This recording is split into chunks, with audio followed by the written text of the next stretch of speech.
All right, thanks so much, Justin. Hey, we are with SafeNest, Liz Ortenburger, talking about the importance of donations to other organizations and kind of what's new at SafeNest, a very important organization in our community. Welcome. Thank you. You've been there about a year and a half now, you said, right? Yes. And enjoying it and feeling, you were saying, feeling very fulfilled. Yes, I mean, the work that we do is incredibly, there are days when it is dark, but there are many more light spots than there are dark ones. Tell us a little bit about SafeNest for anyone that doesn't know or maybe is new to the community. Absolutely. So SafeNest is a comprehensive domestic violence agency. So we deal not only with victims, but we also work with children and with batterers to combat this epidemic that's hitting our city. Yeah, I mean, it seems like a lot of different situations that we have, a lot of stories that we cover stem from domestic violence. There's oftentimes where you hear a police officer showing up to a domestic violence situation that then escalates to a shooting or a death. I mean, it definitely seems to be a problem in our area. Absolutely. I mean, we're one of the top 5 annually ranked worst states for domestic violence. We're one of the top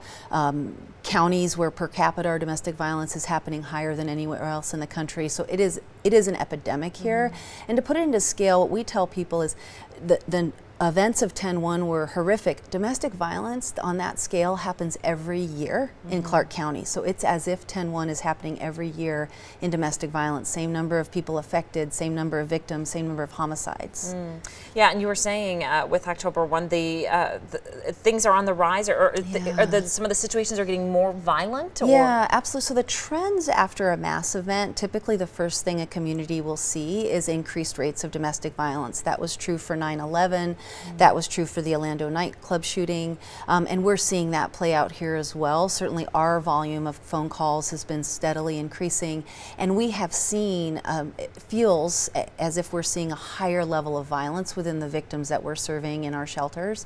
We're seeing more stabbings, we're seeing a much more brutal period of attacks. Now why is that? Explain to me, is it because people are just emotions are high from hearing about it? I mean, also experiencing it if you were there or knowing someone, but actually just being a part of a community that suffered through this? Right. So when we think of domestic violence at its core, it is someone using power and control to control somebody else within the relationship. And that can be physical, mental, or emotional abuse, and sexual abuse as well. So there is no way to strip somebody of control more than if a mass event happens in your town. So that's triggering for people who may have tendencies to be violent towards a loved one. So they've lost control, and that can be a triggering event that then is going to increase the domestic violence. All right, so let's talk donations. You guys need help because you're very busy, and people come in and they need shelter and they need items. What are some of the most common items, and what are you looking for? So the hot item right now is yoga pants. So anybody out there that has yoga pants, for women in shelter who are recovering from trauma, particularly if there's been quite a bit of physical violence, yoga pants are very comforting and comfortable.